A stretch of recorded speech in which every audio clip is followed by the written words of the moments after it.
je vous souhaite la bienvenue dans mon univers. Alors aujourd'hui, je voulais vous présenter le tarot des 4 saisons, ou plutôt répondre à la vidéo de Dominique des Harmoniques de l'amour. Alors c'est une vidéo qui date, mais cet été j'avais un peu le temps, donc j'ai regardé d'anciennes vidéos et je suis tombée sur sa vidéo du tarot des 4 saisons, dans laquelle elle expliquait, parce que c'est vrai que ce qui est compliqué dans ce tarot, eh bien c'est de comprendre à quoi correspondent les arcanes majeurs. Donc elle avait fait une proposition d'interprétation, une proposition pour mettre les cartes dans un certain ordre. Alors ce qu'il faut savoir, c'est que dans la version anglaise, eh bien les cartes étaient numérotées. Mais je pense qu'il y a beaucoup de gens qui ne comprenaient pas cette numérotation, parce que c'est vrai que quand on se penche un peu sur les définitions des cartes, eh bien la numérotation ne correspondait pas. D'ailleurs, dans le livret, il y a un livret avec un certain nombre de choses dedans. En tout cas, il y a les cartes qui étaient dans un certain ordre, et c'est vrai que quand on lit les cartes, on se dit ça peut pas être la carte qui correspond à la définition qu'on connaît. Donc Dominique avait noté sur ses petits calepins un ordre qu'elle voulait donner aux cartes. Et moi j'ai fait de même, mais dans mon sens à moi. Et donc voilà, je me suis dit que j'allais peut-être, au lieu de mettre une appréciation sous la vidéo, j'allais peut-être faire ma propre présentation pour vous dire quel sens moi j'ai donné aux cartes. Alors on va faire un zoom et on va regarder ça de plus près. Alors cette fois, je ne vous ferai pas de présentation avec toutes les définitions des cartes et ce qu'a voulu en dire l'auteur, parce que l'auteur n'a rien mis dans son livret. Je vais juste vous faire la présentation des cartes telles que moi je les vois et la raison pour laquelle je les ai mises dans cet ordre-là. Alors, j'ai pas noté l'ordre qu'avait mis Dominique. J'ai noté mon ordre à moi. Par contre, pour le chardonneret, on est d'accord. Pour toutes les deux, c'est le fou, parce que c'est la liberté, l'aventure, les nouvelles expériences. Donc là, il n'y a pas trop de discussion. En deuxième position, donc pour le magicien, alors j'ai choisi le myosotis. Le myosotis n'était pas en en première position, mais ça concerne les nouveaux départs, la croissance. Donc pour moi, nouveau départ et pour l'âme et pour l'esprit, c'est le magicien, parce qu'il a toutes les cartes en main et qu'il représente le numéro 1, le commencement. Pour la papesse, donc, alors, ce que j'ai oublié de vous dire aussi, c'est que donc j'aurais dû commencer par le mat, parce que c'est un tarot qui est basé sur le Marseille. Enfin, pas les illustrations, mais quand on regarde les définitions des mineurs, on a l'impression qu'il est basé sur le Marseille. Donc, la papesse, donc en numéro 2, pour moi, j'ai choisi la divine. Alors, pourquoi la divine ? Parce que elle représente l'intuition, la sagesse et la spiritualité, qui est selon moi la définition de la papesse. En carte de l'impératrice, j'ai choisi la digitale, bien qu'il y ait une balance qui puisse faire penser à la justice, parce que quand on regarde la définition de la digitale, parce qu'il y a une autre carte qui parle plutôt de couper, de trancher, de prendre une décision, qui est pour moi la définition de la justice.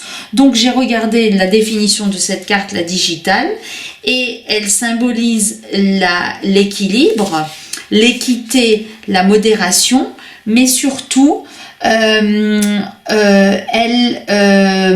indique que quand on a un besoin de modération, quand on a besoin de prendre soin de quelqu'un ou prendre soin de soi, eh bien l'auteur a pensé à la digitale. Donc pour moi, c'est une période de croissance, une période peut-être de renouveau. En tout cas, l'impératrice, eh bien, pour moi, ça représente l'impératrice.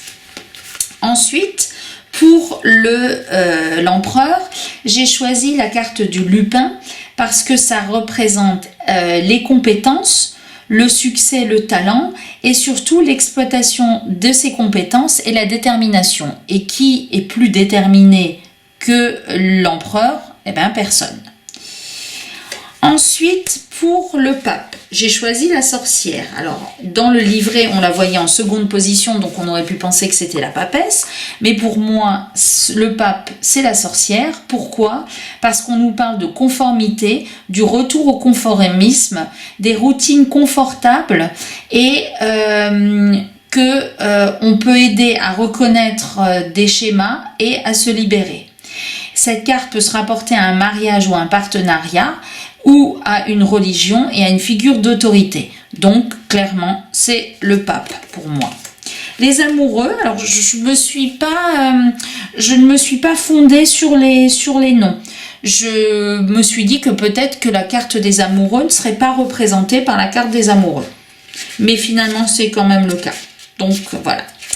Alors, les amoureux, l'amour, l'union, la compréhension. Donc, il n'y a pas trop d'idées de choix dans ces définitions parce qu'il s'agit plutôt d'un tarot de conseil plutôt que d'un tarot prédictif. Mais bon, voilà, l'amoureux.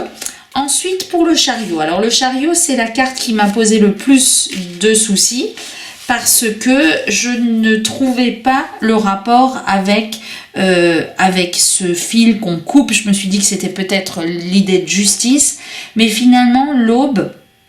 Ah oui, j'ai hésité aussi avec l'amoureux parce qu'il s'agissait d'un choix, d'une prise de décision.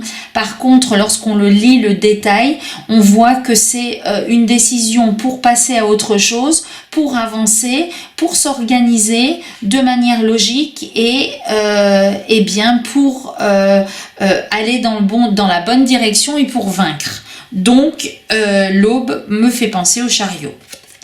Ensuite, pour... tarot de Marseille, donc justice. Alors là, ça représente pas vraiment la justice, mais quand on lit la définition du corbeau, que je vais vous retrouver, parce que évidemment, elles ne sont pas dans l'ordre.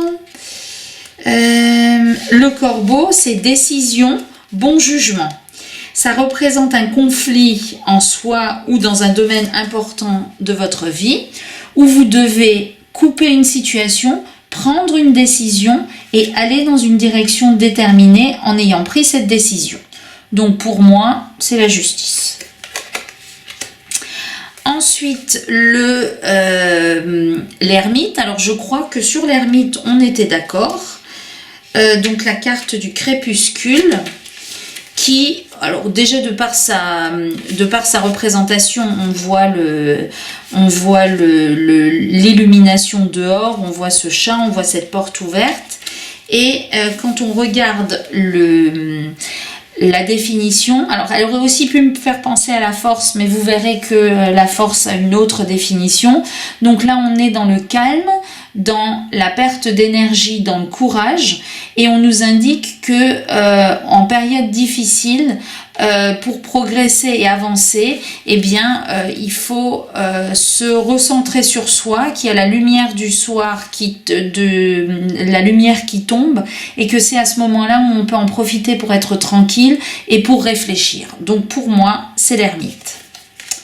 La roue de fortune, alors là aussi, vous verrez qu'il y a une carte qui est plutôt, elle s'appelle le cercle des fées, qui est plutôt une carte avec un cercle qui fait penser à la roue de fortune, mais quand on regarde la définition, eh bien le cercle des fées correspond à autre chose. Donc la roue de fortune, eh bien c'est un retour de quelque chose, c'est un cycle, c'est une énergie de quelque chose qui doit changer ou qui doit évoluer, et on explique que le fantôme, il apparaît pour nous enseigner quelque chose et pour éviter de retourner dans des pièges récurrents, et qu'ensuite, quand on a surmonté la chose, eh bien il s'en va. Donc pour moi, c'est la définition de la roue de fortune. Ensuite, le phare. Donc là, j'ai choisi pour la carte de la force, parce que vous verrez, enfin vous voyez qu'il y a un personnage là qui affronte les vagues, les déferlantes pour aller jusqu'au phare. Et dans sa définition, eh bien, alors attendez que je le retrouve, j'aurais peut-être dû, voilà. Donc, dans sa définition, c'est force, stabilité, autodiscipline. Le phare se dresse haut et fort, résistant aux mers et aux vents les plus violents. Il peut sembler imposant et dominant, mais il aide aussi à assurer la sécurité de tous. Donc, pour moi, c'est la force. Ensuite vient la maison vide que j'associe au pendu. Alors, parce que c'est une carte de solitude, de réflexion ou de négligence de soi, qui n'est pas vraiment la définition du pendu, mais en ce qui concerne la réflexion, la solitude, on nous dit que la maison vide est fermée à clé, et si l'on ne reconnaît pas que le changement est nécessaire, eh bien, on va au-devant de difficultés. Et la carte du pendu, ben, c'est de voir une situation autrement et d'accepter le changement ou de voir que le changement est nécessaire. Ensuite, la carte de l'arcane sans nom, donc la mort. Là, je pense que je me souviens vraiment plus des définitions qu'elle avait données, mais en tout cas, bon, là, c'est la définition de la mort, perte définitive, transition, fin. Donc là, il n'y a pas de la carte de quelle que soit cette fin, ben, il y en aura une parce que, eh bien, on ne sait pas si cette personne va se jeter de la falaise ou si elle va rebrousser chemin mais en ayant pris une décision. Ensuite, tempérance, j'ai pris la grâce. Pourquoi? Ben parce qu'on parle d'équilibre, de compassion, de désintéressement et de moralité, et donc on conseille de rétablir l'équilibre dans une situation qui semble hors de contrôle. Et donc cette tempérance qui n'est pas entre le feu et l'eau, eh bien d'un côté elle a des ronces et un corbeau, et de l'autre côté elle a un papillon et des fleurs. Donc pour moi, il faut qu'elle garde un juste équilibre entre une situation. Donc là, on a ce fameux cercle des fées que je n'associe pas à la roue de fortune. Pourquoi? Eh bien parce que la définition, c'est irresponsabilité, tentation, habitude ancrée, des erreurs qui se répètent, des zones où on est impulsif, des cercles de pensée et d'action autodestructrices. Donc pour moi, c'est le diable. Ensuite, le puits. Alors, je l'associe à la tour. Alors, vous notez que j'ai mis des petits numéros sur les cartes parce que sinon, je m'en souviens plus.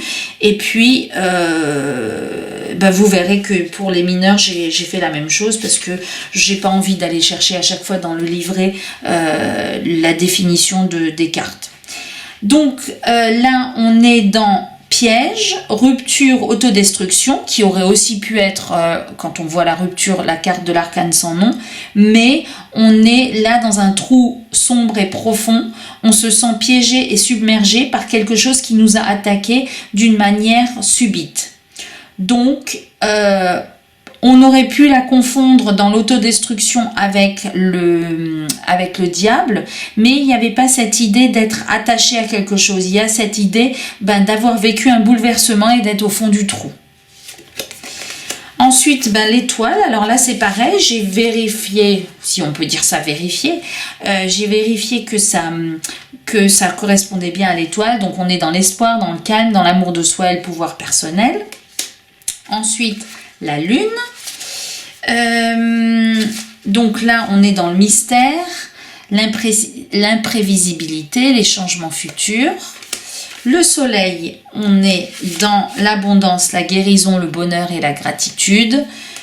Le jugement, donc on est dans le miroir, et celui-là je trouve qu'il est très bien trouvé parce qu'effectivement le jugement correspond à une remise en question, ou en tout cas à un moment où on se on se heurte à ses propres expériences. Et là, c'est une réflexion sur soi, une recherche de l'âme et un détachement. Et on finit par le Verseau, qui est selon moi la carte du monde, parce qu'elle représente l'achèvement, les récompenses, la maturité. Voilà pour les arcanes majeurs. Alors pour les arcanes mineures, ce que je vous disais, c'est que, parce que vous verrez, elles se ressemblent toutes, donc j'ai indiqué sur les bords les définitions qui étaient dans le livret. Parce que si c'est pour utiliser mes propres définitions, je veux bien utiliser l'intuition, mais il y a des moments où quand vous voyez une fleur, ou une autre fleur, ou une troisième fleur, eh bien on a beau avoir de l'intuition, ça joue pas forcément. Et pour éviter de ne prendre ce jeu que pour les arcanes majeures, eh bien j'ai décidé de tout inscrire. Donc là on est sur le potentiel, la découverte, l'énergie nouvelle. Donc là on est dans les définitions habituelles. Le 2, le partenariat, la connexion. Alors je suppose que c'est parce que là il y a 2 fleurs. Et quand on arrive au 3, eh bien on arrive dans des blocages, et bien parce qu'il y a une 3e fleur qui vient bloquer l'harmonie entre les 2 précédentes fleurs. Donc on est dans les blocages, dans l'incertitude. Ensuite, j'ai oublié de vous dire que c'était la suite des bâtons, il me semble.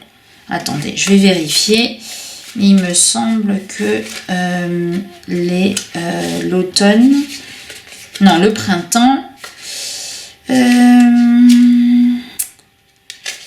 Alors, le printemps, oui, la créativité, l'action et l'aventure, donc c'est bien les bâtons. Donc là, on a un ruban qui parle de célébration. Ensuite, on a le 5 de bâtons qui signifie l'opposition. Alors là encore, avec le 4, la seule différence, c'est que maintenant, on a une fleur supplémentaire. Peut-être que cette fleur supplémentaire, elle s'oppose à toutes les autres. Ensuite, on a le 6. Donc là, on nous parle de croissance parce qu'on a une fleur supplémentaire. Le 7, l'aventure. Alors là, je vous avoue qu'entre les deux, elle penchait un peu vers le bas. Et là, en fait, elle reprend du poil de la bête et on a l'impression qu'elle va vers la droite. Donc, je suppose que c'est pour ça que c'est l'évasion. Ensuite, on a le 8 qui est une carte d'action. Alors là, je vous avoue que on est retombé par rapport à l'évasion qu'on avait là. Et là, il y a une fleur supplémentaire. Alors là, je partage totalement l'avis de Dominique. On ne voit pas vraiment la différence entre toutes les fleurs et tous les arcanes mineurs. Là, le 10 de bâton, donc tension. Pourquoi? Parce qu'il y a toutes les fleurs qui sont sur cette tige et en fait ça affaisse toute la tige. Ensuite, il y a le valet, la distraction, le cavalier, l'efficacité, la reine, la direction et le roi, le bon karma et le retour de positivité. Ensuite, on poursuit avec les coupes.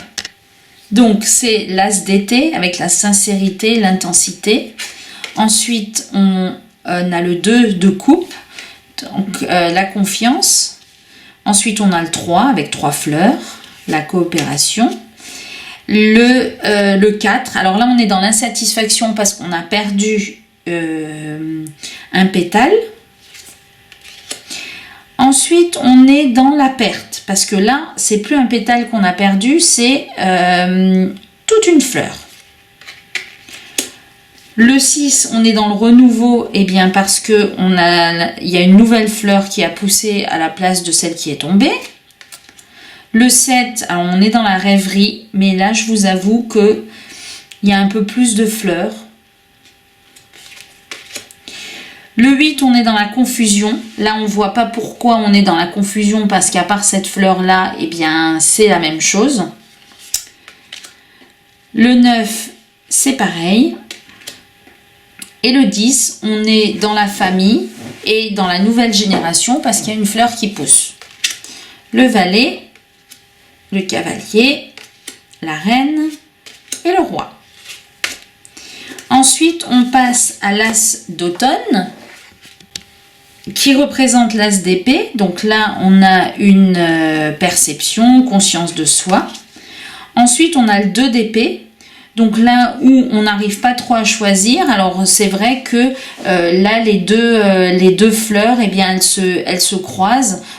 Elles savent pas trop où elles veulent aller, si une veut aller sur la gauche ou l'autre veut aller sur la droite. Là on a le 3 d'épée, alors on est dans la souffrance, je pense que c'est parce qu'on a encore perdu des morceaux de fleurs là.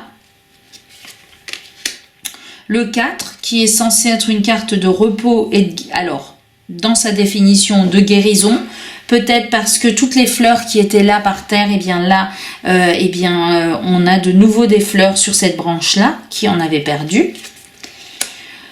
Le 5, l'évitement, la dépendance, peut-être à cause de ce miroir, il y a des choses qu'on ne veut pas voir. Le 6, eh bien, il y a des pétales qui s'en vont. C'est définition aller de l'avant et se libérer. Le 7, et c'est ce qui me fait dire que c'est plutôt un tarot de Marseille, eh bien elle donne comme définition espoir, spiritualité et routine, ce qui n'est pas la définition du 7 d'épée dans le Rider. Donc là, eh bien on a les mêmes fleurs, sauf que là on a des pétales qui s'en vont et là on n'a plus de pétales, donc là tout va bien, on s'élève. La restriction, alors là, ne me demandez pas pourquoi, à part cette fleur-là qui va vers le bas, je ne vois pas. L'anxiété, bon là, elles sont toutes anxieuses parce qu'elles vont toutes vers le bas. L'épuisement, donc celle-là, elle est au bout, elle est tombée, elle est à terre. Après, on a le valet d'automne, le cavalier, la reine et le roi.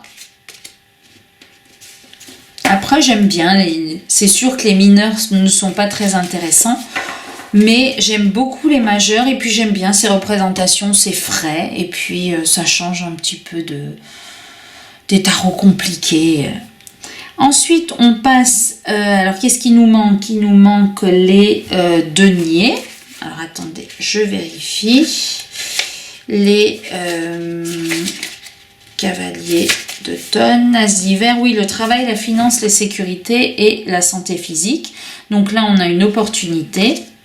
Ensuite, on a une décision, un changement, parce qu'il y a deux sortes de plantes. Ensuite, eh bien, elles se relient entre elles, donc c'est une notion de partage et de communication et de coopération. Pour le 4, eh bien, alors on nous dit ego, contrôle, avidité. On a l'impression qu'il y en a une qui veut prendre le dessus sur celles qui sont là. Là, on a comme définition perte, inquiétude et infidélité. Alors, infidélité, je vous avoue que ça me laisse perplexe parce que je ne vois pas la différence entre ces deux illustrations. Ensuite, on a l'apprentissage en référence au livre qui est posé. La patience avec la toile d'araignée. La fatigue. Alors là aussi, je suis un peu perplexe. Voilà. L'équilibre. Alors, je vous défie, à part les deux plantes là, mais de me dire ce qu'il y a comme différence entre les deux. L'inquiétude, donc là, ben, elles sont plus en équilibre, elles sont inquiètes, mais voilà. Le valet d'hiver, le cavalier d'hiver, la reine et le roi. Donc voilà, c'était principalement pour répondre à Dominique sur les majeurs que j'ai fait cette présentation. Tant que j'y suis, je vais peut-être vous faire un tirage comme il est proposé dans le livre. Et puis, je vais préparer les cartes. Alors, j'ai préparé le jeu. Et donc, il y a des tirages passé, présent, futur. Il y a des tirages en lien avec une situation, mais il y a beaucoup de cartes, il y en a 9. Ensuite, il y a des tirages de croissance personnelle, mais aussi avec 8 cartes. Et donc, j'ai choisi le tarot, enfin la lecture Esbat. Oui, bon. Ce tirage, c'est un tirage à 4 cartes. Donc, on va en tirer 4. 1, 2, 3 et 4. Voilà. Et c'est un tirage pour vous expliquer ce que vous avez appris ou non depuis la dernière lune. Alors, voilà. Ça vaut ce que ça vaut, mais ça permet de mettre les cartes en situation. Donc, la première carte, c'est ce que vous avez appris depuis la dernière pleine lune. Eh bien, c'est peut-être à soutenir, à coopérer avec d'autres personnes. Peut-être que vous vous engagez plus et que vous acceptez plus de vous divertir qu'auparavant. La deuxième carte représente ce qui se terminera avant la prochaine lune, la prochaine pleine lune. Eh bien, c'est l'insatisfaction, le mécontentement. Ben, ça tombe bien. Parce que vous avez appris à vous amuser et toutes les sources de mécontentement, eh bien, elles sont derrière vous. La troisième carte représente ce qui doit être changé avant la prochaine pleine lune. Alors, ce qui doit être changé, c'est il faut peut-être oser plus de choses, aller plus, c'est une carte d'aventure, d'évasion et de voyage. Eh bien, il faut peut-être plus se lancer dans certaines choses et arrêter de rester dans l'insatisfaction et le mécontentement. Et la dernière carte, c'est ce sur quoi vous devez agir afin de nourrir votre âme avant la prochaine pleine lune. Eh bien, vous devez agir sur votre capacité à être patient. Voilà. Ça vaut ce que ça vaut, c'est que des arcanes mineurs. Heureusement d'ailleurs que j'ai mis les mots-clés, parce que sinon, ça dit pas grand-chose. Voilà. Et bien, je vous dis à bientôt.